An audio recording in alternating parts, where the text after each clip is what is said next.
Damon Lindelof and Carlton, welcome to the Screenwriters Festival. When you first planned Series 1, did you know how Series 6 would end?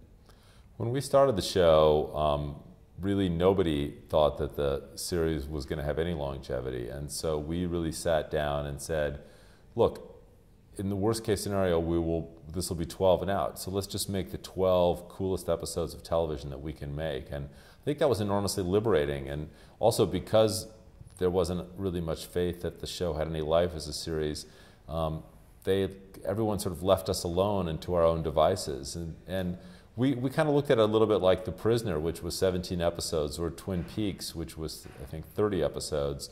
That, you know, even though it was going to be short, we would make it good and it would live on and it would have this sort of legacy on DVD, and, you know, it would be a kind of a cult success at the best. And the fact that the show all of a sudden took off and became this huge popular show was more than, I think, what we expected. And it wasn't really, and we were writing the show ahead of time, so it wasn't really until the pilot aired and the first couple of episodes aired and the ratings were huge, then we realized, oh my God, this thing is going to go on and it's going to live for a long time. And that's when we really started to cook the mythology of the show. So, and then it really evolved over the first season, and between the first and second season, when we finally had some time to sit down and be thoughtful and more considerate about it, that's when we really evolved the mythology in a lot of detail.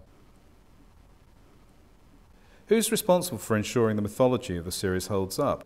Well, there's one person who basically keeps a, sort of a binder of all the things that we've ever done on the show in terms of the specific chronology of things, but we take on the responsibility ourselves in addition to the other writers of kind of trying to keep everything straight. So it's more like a spoken word tale in terms of our own head. We could never abdicate that tremendous responsibility of where the show is ultimately going to end. We just have somebody basically mapping out.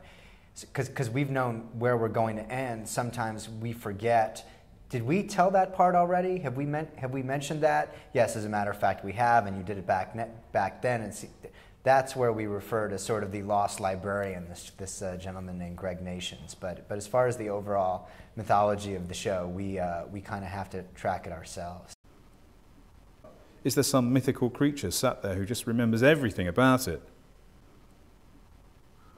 Oh no, he keeps all of it on his computer. He just is very meticulously records things. I like the mythical creature. It's sort of like a sphinx, though. You have to stump him with a riddle before he will reveal what you want to know. It's usually two-phase. So we'll come in we'll go back in a timeline and say, what was Kate doing when what was Locke doing when Kate was doing this? You know, and so he has timelines for each of the characters, and so.